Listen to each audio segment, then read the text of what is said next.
Hola de nuevo, estamos hoy reunidos con Álvaro Rodríguez, fisioterapeuta, y con Ángel Carnero. Hola a los dos. Buenas. Hola, Ángel Carnero, no lo he dicho, pero es entrenador personal, educador físico-deportivo, licenciado en Ciencias del Deporte. Ambos trabajan de forma conjunta y realizan formaciones en las que hablan especialmente sobre el tratamiento del dolor y cómo progresar y ayudar a los pacientes integrando el movimiento y educándoles para que puedan superar esas crisis y esas lesiones que cursan con dolor. Contarnos un poco sobre este curso que se llama Rethinking Pain, que habéis sacado ahora mismo en versión online, y nos gustaría saber un poco la perspectiva desde la que lo enfocáis y las temáticas que se tratan en él, por favor. ¿Yo primero o tú, Ángel? Dale. Vale. Bueno, en primer lugar, presentarme, ¿no? Como ha presentado Abraham, gracias. Mi nombre es Álvaro. Y nada, el curso va enfocado a lo que viene siendo la neurociencia del dolor, ¿no? Nosotros, o yo por lo menos como fisioterapeuta, cuando estudié, toda mi formación iba enfocada un poco a lo que es el marco mecanicista, ¿no? o periférico, y poco a poco al final con la experiencia y la propia evidencia científica pues, me han ido empujando a estudiar y a enfocarme en otro tipo de técnicas y otro enfoque diferente, ¿no? Y al final nos damos cuenta de que el tratamiento del dolor y especialmente el dolor crónico tiene más que ver con la perspectiva del sistema nervioso central, ¿no? En la neurociencia, de cómo el sistema nervioso procesa y evalúa esa información que llega de la periferia, que lo que está ocurriendo realmente en el tejido, ¿no? Entonces, el curso es una construcción que hicimos Ángel y yo hace unos años que ha ido evolucionando y donde enseñamos las técnicas que, digamos, el marco teórico en el que nos sustentamos de la neurociencia y los métodos de trabajo que utilizamos y cómo trabajamos en el día a día. Ángel, ¿quieres aportar algo más a esta visión que nos hace Álvaro sobre la perspectiva y sobre el curso?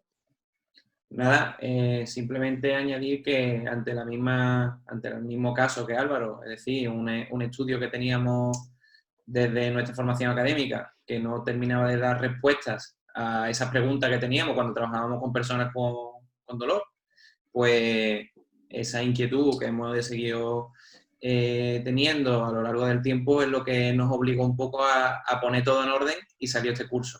Entonces Álvaro desde la fisioterapia, en este caso yo desde el campo del ejercicio físico, pues intentamos dar respuesta a esos problemas que en la práctica diaria no tenían solución y que algunos días funcionaban las cosas y otros días pues no funcionaban, haciendo lo mismo. Totalmente. Además, me parece muy interesante la temática que abordáis y además de interesante, necesaria. Porque yo soy el primero que, trabajando como entrenador dentro de equipos transdisciplinares, he estado muchas veces en esa situación. Hemos tenido que tener muchas reuniones, muchas reevaluaciones de pacientes, precisamente porque no teníamos las herramientas en la base de conocimiento de cada una de nuestras respectivas carreras para afrontar problemáticas un poco más complejas. Como bien decía Álvaro, algo que a mí además me gusta mucho y que me gusta trabajar con perfiles de fisioterapeutas que van en esa línea, tenemos que ver un poco más allá del tratamiento local y de dejar de pensar que donde está el dolor está el problema. Entonces, tener profesionales que sean capaces de diagnosticar y de comprender voy a decir anatomía, aunque esto es mucho más complejo que anatomía, del cuerpo humano para interconectar dónde puede estar cada uno de los puntos que originan ese dolor y la disfunción de movimiento que va con él, me parece interesante.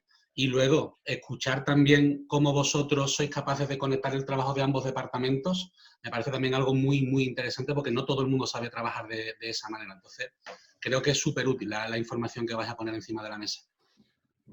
Bien, me gustaría preguntar, para iniciar un poco, preguntando, y voy a iniciar esta pregunta de lanzar hacia ti, Álvaro, cómo la nueva perspectiva de la neurobiología y la fisiología del dolor, ¿vale? Esta información y este nuevo campo de conocimiento y técnicas que tenemos ahora, influyen en la parte del trabajo que más te afecta a ti, en esa evaluación del paciente, en el diagnóstico y en las primeras técnicas y propuestas de tratamiento que tienes que abordar. Bueno, realmente es uno de los puntos más complicados, ¿no? Porque ahora mismo todo el mundo está hablando ya del dolor crónico, de la neurociencia, del componente evaluativo del sistema nervioso y del cerebro, que es indudable. Lo que ocurre es que se está llevando mucho al extremo y se está hablando demasiado de el cerebro cree, el cerebro piensa, y nos estamos olvidando que realmente ahí hay anatomía. Es decir, hay unos cambios corticales en el cerebro a nivel cortical y subcortical que están justificando esa persistencia del dolor también. Son consecuencias, no causas, pero o sea, al final hay una alteración estructural en el cerebro estructural y funcional de que está ayudando a ese, o está colaborando a esa persistencia, ¿no? No es simplemente, no, es que tu cerebro cree, tu cerebro se ha equivocado, que realmente hay cosas que cambiar, ¿no? Entonces, lo principal es evaluar antes que nada el origen del dolor. ¿Qué ocurre? Que no es lo mismo una persona que ha tenido un esguince de tobillo, que se acaba de doblar el pie y tiene un mecanismo de dolor nociceptivo agudo, que una persona que lleva con dolor 6 meses, ¿no? O 3 años. Lo primero es evaluar esos componentes y lo que la gente normalmente me pregunta, que ¿cómo hacer para diferenciar a un paciente de una sensibilización central, de una sensibilización central maladaptativa, de un dolor crónico, de un dolor agudo? Pues al final son las características clínicas los que nos van a ayudar a diferenciar ese tipo de pacientes, y en función del mecanismo doloroso que sea dominante tendremos que poner un tratamiento u otro, ¿no? Entonces, en el caso de que determinemos de que el dolor tiene un origen central prioritariamente, tendremos que enfocar primero que nada, cambiar las creencias de esos pacientes, porque la forma en la que pensamos y la forma en que entendemos el significado que le damos al estímulo va a tener un resultado final en la percepción, pero además tenemos que centrar el objetivo del tratamiento en quitar el sufrimiento, más que el dolor. No sé si me explico. Al final está demostrado que los pacientes con dolor crónico tienen alteraciones corticales en áreas relacionadas con las emociones, áreas afectivo-emocionales. Por lo tanto, el sufrimiento que va asociado al dolor va a tener un gran papel en el dolor, ¿no? Y por lo tanto, educar a esa persona y cambiar ese significado es una parte fundamental para luego entrar en el ejercicio, que es la técnica que más evidencia tiene a nivel de cambios tanto físicos como corticales, ¿no? Porque el ejercicio ya no solo va a cambiar nuestro cuerpo, sino que va a cambiar la forma en que percibimos el cuerpo. Entonces son las dos herramientas fundamentales en el tratamiento, ¿no?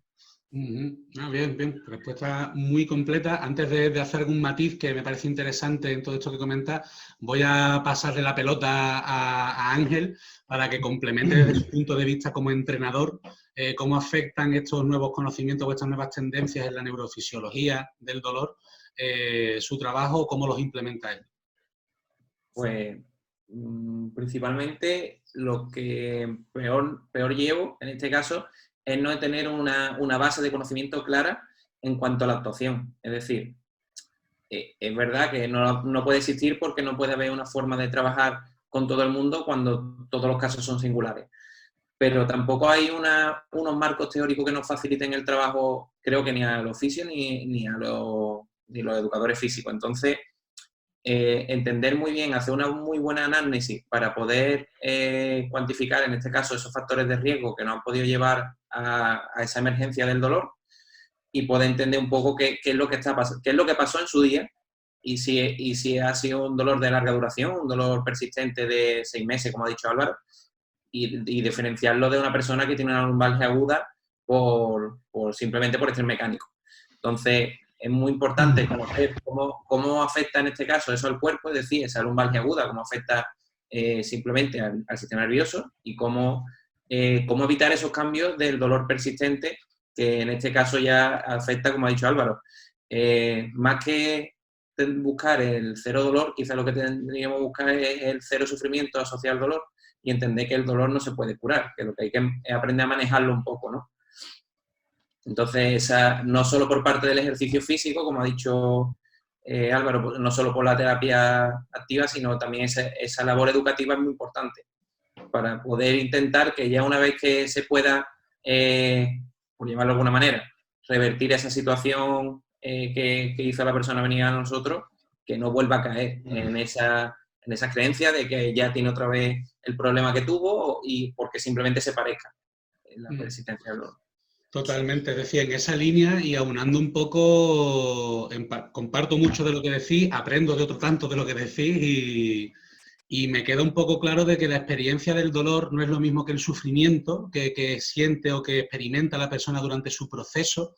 Además, un proceso que dependerá de su duración también, el efecto y el tipo de características que tenga. Y además de esa diferencia entre dolor y sufrimiento, quizás es interesante entender también las diferencias que hay entre un paciente de tipo agudo y uno que ya está en un proceso cronificado. Quizás parte de las cosas que nos explicaba Álvaro y que después tú también pones en valor son importantes tener en cuenta. Los mecanismos diferentes que subyacen bajo una dolencia o una experiencia dolorosa aguda con respecto a la crónica. No sé si vosotros siempre se tiene que individualizar, porque generalizar aquí es imposible, cada caso es un mundo, pero no sé si tenéis algún patrón o alguna herramienta que utilizáis en cada uno de estos casos, ¿no? Más de tipo agudo, más de tipo crónico.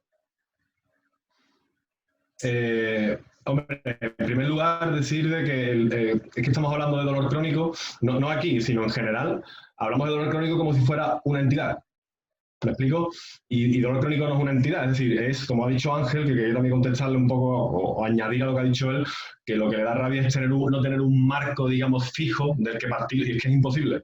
Porque realmente, hablando de esos cambios que hablábamos antes a nivel cortical, basta que una persona con dolor lumbar crónico tenga asociado también estrés y depresión para que los cambios afecten a áreas totalmente diferentes. O sea, la fibromialgia, dolor lumbar crónico, el SUDEC, artrosis, cualquier entidad crónica va a acusar con una serie de características o de cambios estructurales completamente diferentes y además diferente dentro de sí mismo si también lleva asociado otro tipo de alteraciones emocionales.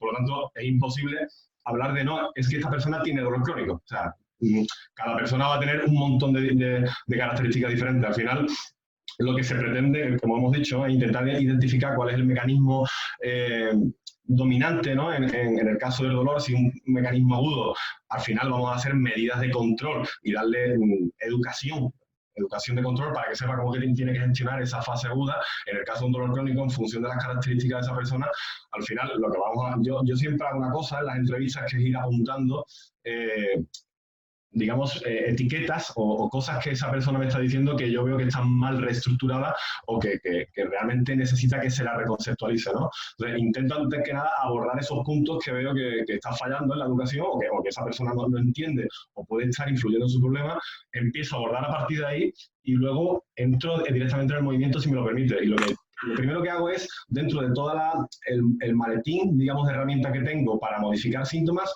veo cuál es la herramienta que me va mejor para modificar el síntoma. Y hay personas con fibromialgia, que es una etiqueta, que una herramienta le va genial y a otra no le va bien. Hay gente de fibromialgia que la pone a imaginar movimientos y te empeora. Y otra gente que te pone a imaginar. Entonces, al final dentro es un poco el objetivo del curso, ¿no? Dar ese maletín de herramientas al alumno para que tenga herramientas.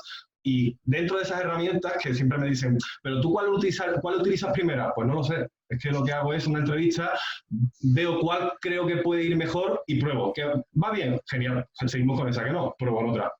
Es un poco lo que hago, ¿no? Perfectamente lógico, porque si existiera receta no tendríamos la mitad de los problemas que tenemos. Así que... Exactamente, es imposible. ¿Y tú, Ángel, qué opinas un poco en esta línea? Como ha dicho Álvaro, primero es imprescindible. Si yo no concibo empezar a entrenar con una persona que me dice, quiero empezar a entrenar hoy contigo. Le digo que se monte en la bicicleta y que mañana nos sentamos a tomar un café. No, es así, es que no se me ocurre una forma posible para poder hacerlo. Evidentemente habrá muchas formas de poder hacerlo, pero es que no sería para mí, por lo menos para mí, lo más eficaz ni lo más eficiente. Lo que sí que es verdad, que antes pasaba de un modelo desde lo más analítico a intentar ir a lo global, es decir, es como me habían enseñado a trabajar, desde esa fase cognitiva, asociativa, como esos modelos tradicionales de Fick y Posner, y realmente quizás no tenga tanto sentido basándonos en la actual neurobiología y basar la teoría de sistemas dinámicos.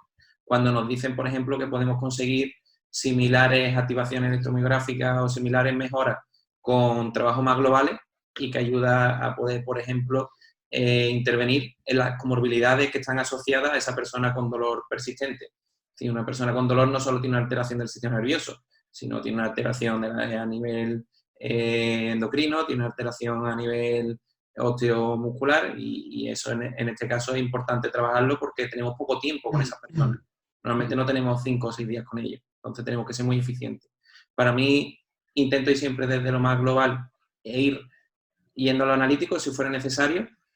Y lo primero, si tuviera que quedarme con 3 pasos, sería adaptar a la actividad de la vida diaria, es decir, que pueda intentar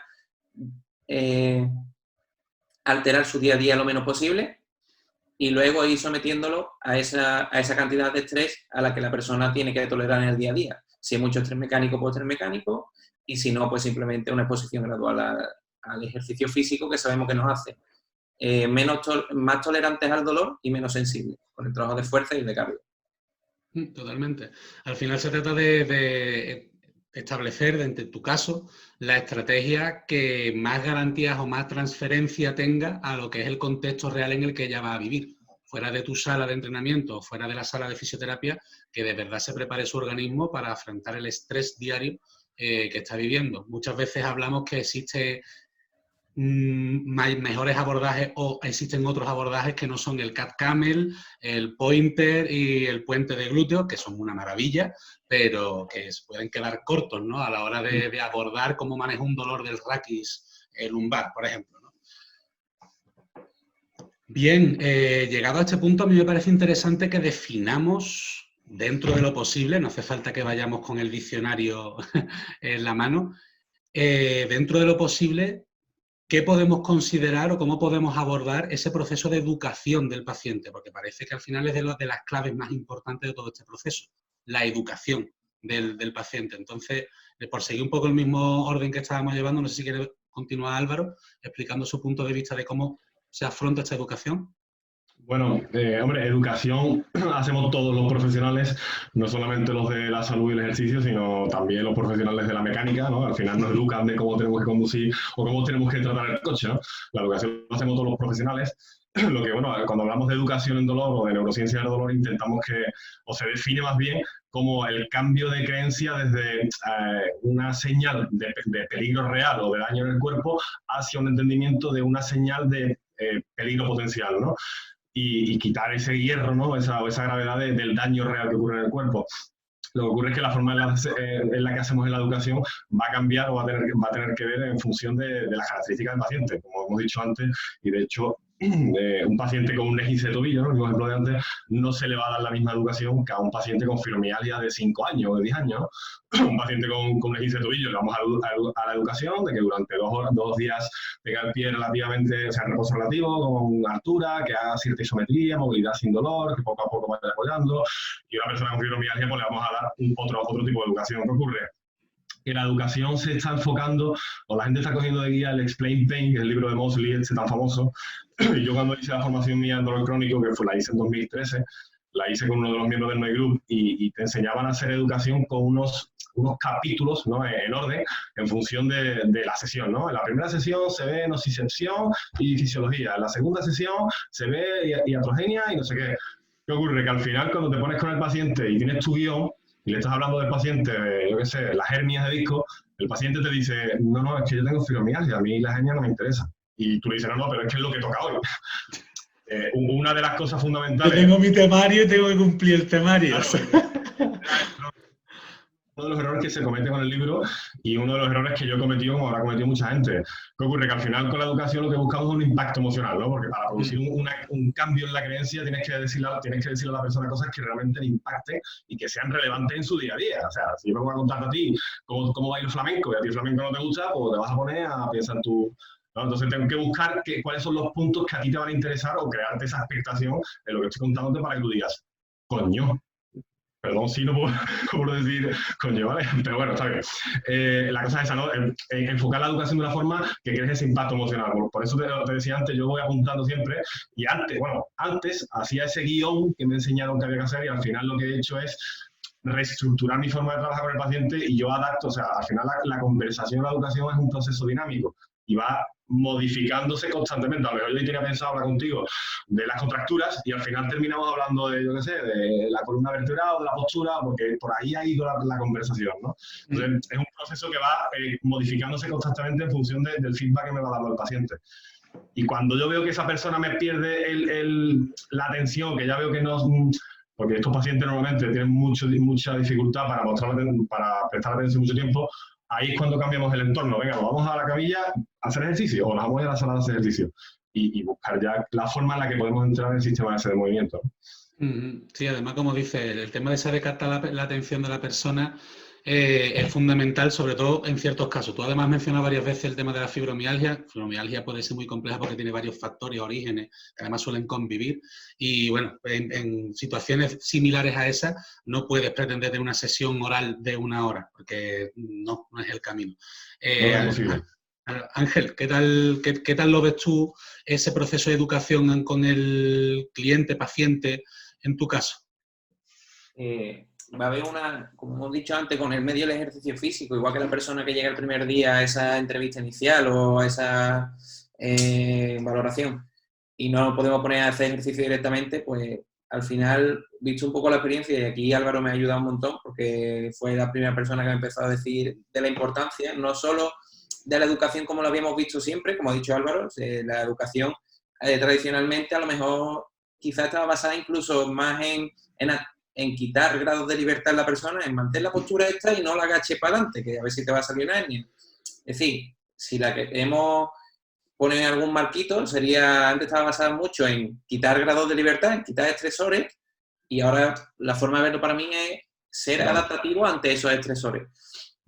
Entonces, la educación no puede ser, igual que ante la sentadilla no decíamos, pues voy a hacer sentadilla, pues la educación no puede ser, voy a hacer sota, caballo, rey, porque al final ese sistema de creencias y expectativas es distinto y la persona tiene miedo, pero no tiene miedo a todas las cosas, tiene miedo a sota, caballo y rey. Entonces, esa educación debe ir enfocada a eso. Entonces, después de esa anamnesis primera, diseñar un sistema de educación solo para esa persona tendría sentido. A lo mejor no tiene mucho sentido hacerlo en esa primera entrevista, sino cuando ya empieza a entrenar y monitorizar qué ha aprendido esa persona. Y cuando le pase algo o venga con alguna molestia, preguntarle, bueno, ¿y qué has hecho? ¿Y qué pensaba en lo que sea? Para ver si de verdad ese aprendizaje ha generado, ha calado, ha sido lo que se llama el deep learning, o no simplemente ha sido una conversación y ahí se queda. Entonces creo que esa educación debe ser individual. Una persona con dolor de hombro por hacer arrancada es distinto que una persona con dolor de hombro por quedarse dormido debajo no sé, con el brazo debajo de la cabeza. Totalmente, totalmente. Ahí me quedo además con un par de cuestiones. La primera, esta de la individualización de todos los factores que tengan que ver con un proceso rehabilitador, readaptador, ya sean las propias cargas de los tratamientos que se estén utilizando, como la capacidad de motivar y de comprender cuál es el camino de educar a esa persona, ¿no? En nuestras profesiones se necesita mucha empatía, relacionada con esa empatía mucho ojo clínico, y quizás una de las cosas de las que son más difíciles de enseñar, pero también de las que menos atención se le presta durante nuestra etapa formativa superior, ¿no? En la universidad y tal. Entiendo que tiene que ser complejo enseñar a alguien a ser empático y a tener buen ojo clínico, pero quizás de lo más importante, menos mal que luego la experiencia laboral te lo va dando. Y luego me llama también la atención, aunque obviamente aquí ya no vamos a entrar, además para eso tenemos el curso, para ver cuáles son esas estrategias en el campo, ¿no? En el día a día, pero muchas veces nos quedamos con el matiz de tengo que educar a mi paciente-cliente y se trata de que al principio o al final de la sesión, o ocupo la sesión entera en tener una charla en un cara a cara.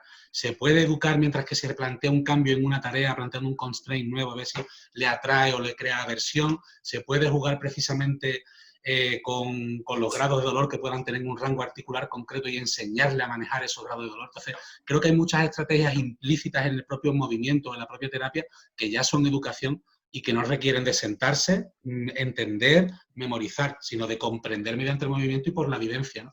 Y relacionado con esto, ya vosotros si queréis podéis entrar por ahí como queráis, os quería hacer una pequeña pregunta porque yo soy el primero que muchas veces me he tenido que plantear si en este proceso de educación al paciente, cliente, utilizar técnicas o recursos que promuevan la analgesia o la reducción del dolor en agudo, ¿vale? Estoy hablando en ese momento de que les reduzcan ese umbral del dolor, ¿son positivos o no?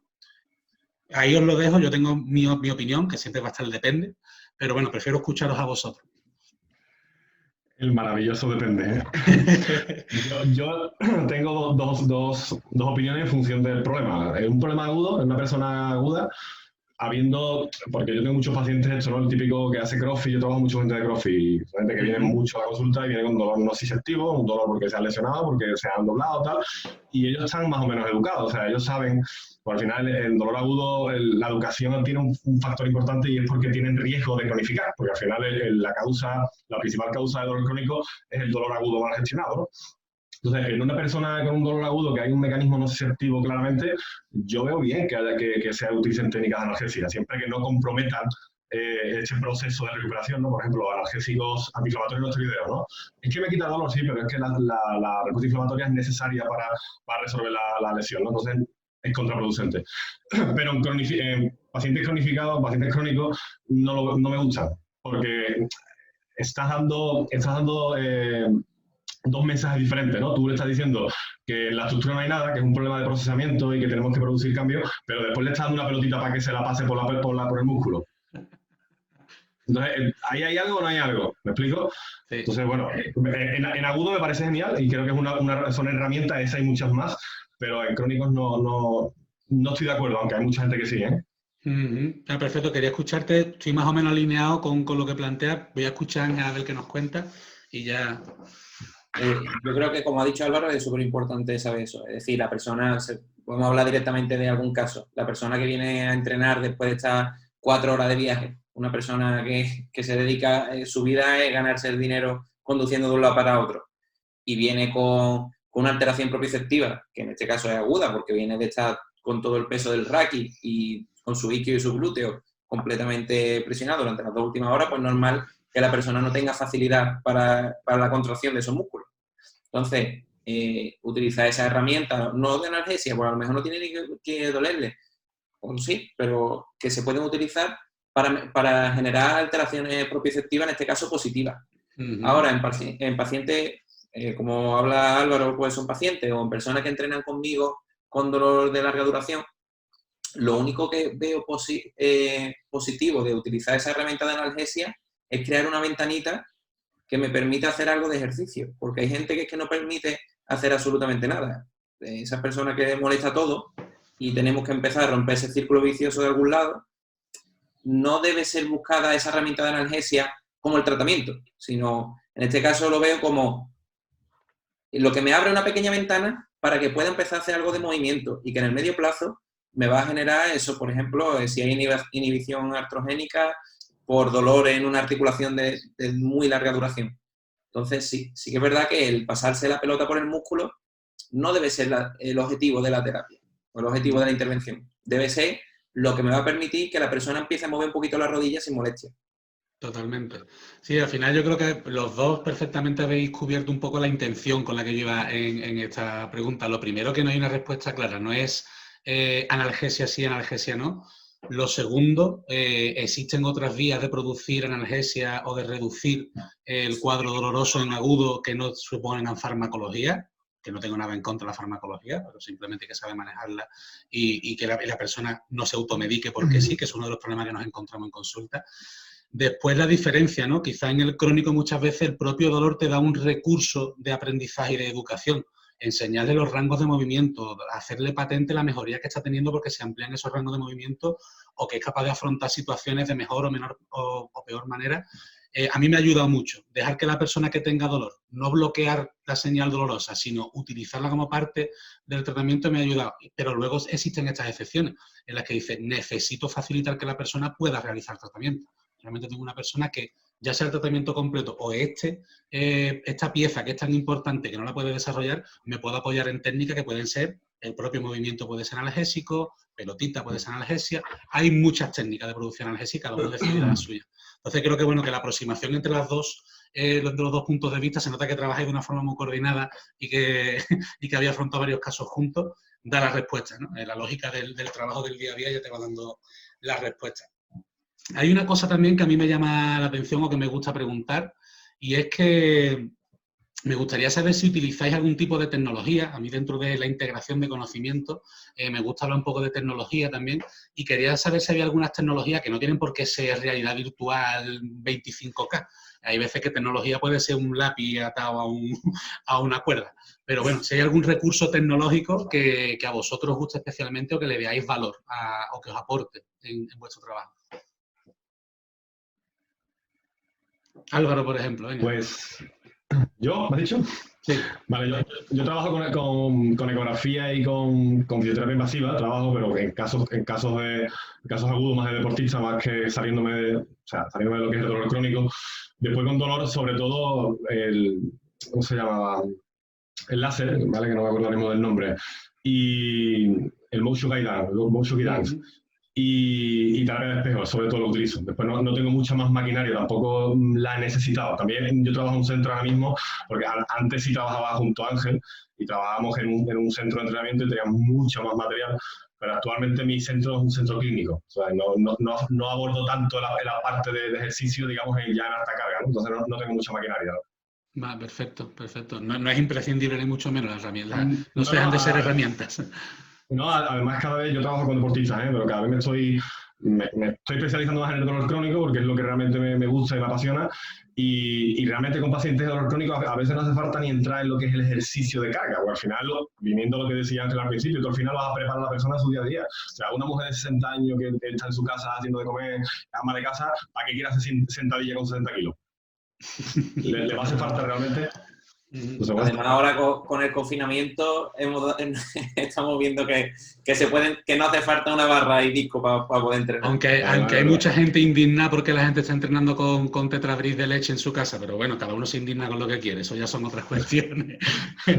Ángel, en tu caso, que no sé si tienes alguna tecnología, algún elemento que te sea útil en el día a día.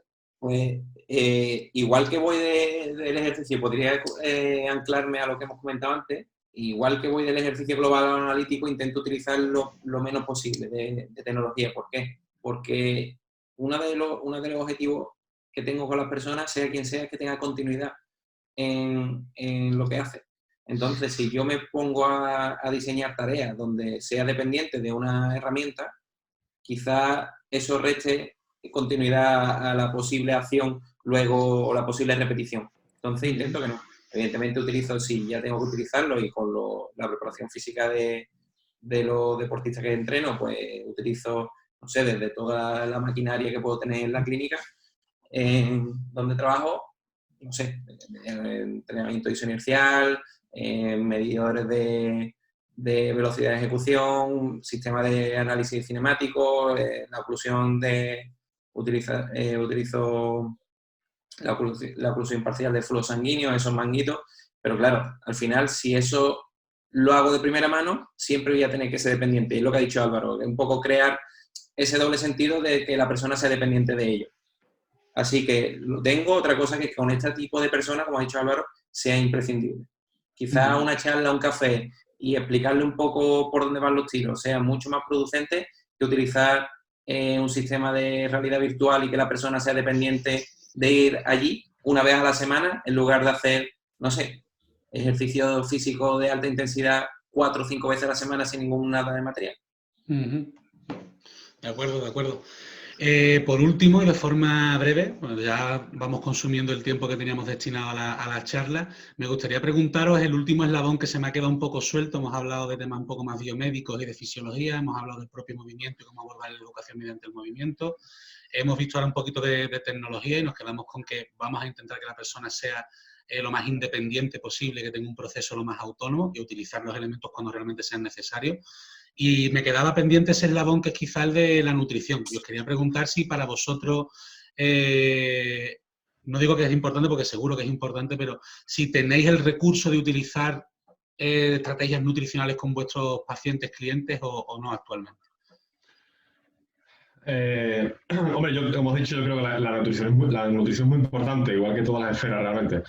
El problema es que no tengo nutricionistas, trabajaba antes con Javi Pereda, que se fue a Australia, pero no tengo nutricionistas que estén bien especializados en nutrición enfocada a lo que yo trabajo, que es el dolor crónico. Como el tema de la psicología, ¿no? La parte de psicología es importante, es fundamental, por ese aspecto emocional y de sufrimiento que hablamos antes. Pero es que cada vez que hablo con un psicólogo, pues me salta con la somatización y con temas que van fuera del marco con el que yo trabajo y por lo tanto el problema no es que no crea que es importante, el problema es que no encuentro profesionales que estén o que trabajen en mi línea. Claro, claro, que haya afinidad en el tratamiento y que podáis compartir una terapia. Hablar el mismo idioma. Exacto. ¿En tu caso, Ángel? Va un poco con respecto a lo que ha dicho Álvaro, es que es indudable que la nutrición es importante. Y hemos comentado antes un poco fuera de cámara que habrá alimentos que ayuden, que habrá tipos de dietas que faciliten en este caso todos estos procesos de recuperación, pero al menos a día de hoy yo no he encontrado, porque no me he encontrado con nadie que me pueda facilitar cómo desde el campo de la nutrición puede haber una mejora significativa en este tipo de intervenciones, más allá del cambio en la composición corporal. Entonces, yo estaría encantado de que hubiera, de poder trabajar con alguien que me pueda ayudar, igual que encontré en este caso al chaval este que está ahí en el otro cuadrado, a Álvaro, que me enseñó que había en este caso otros profesionales de otros ámbitos que hablaban mi mismo idioma y muy en mi línea. Y decía, es que es imposible no poder estar de acuerdo con lo que dice. Y lo que no estábamos de acuerdo, lo hemos discutido y al final hemos llegado a un consenso o no, pero nos ha hecho aprender a los dos. Y en este caso del campo de la nutrición, pues no me he encontrado con nadie que haya tenido este mismo acercamiento que tuve en este caso con Álvaro. Bueno, pues entonces yo voy a aprovechar para hacer un llamamiento y aparte de todos los entrenadores, fisioterapeutas, médicos que puedan estar interesados en realizar vuestro curso, que además los recomiendo porque creo que tiene muchísimo valor y te da herramientas para utilizar en el día a día, en el campo práctico. Ese llamamiento quizá a los nutricionistas también a interesarse en esta temática, en vuestro curso, en contactar con profesionales de la fisioterapia, del entrenamiento y en poner encima de la mesa esas posibilidades terapéuticas, en intentar engranar y crear modelos de tratamiento que los integren también.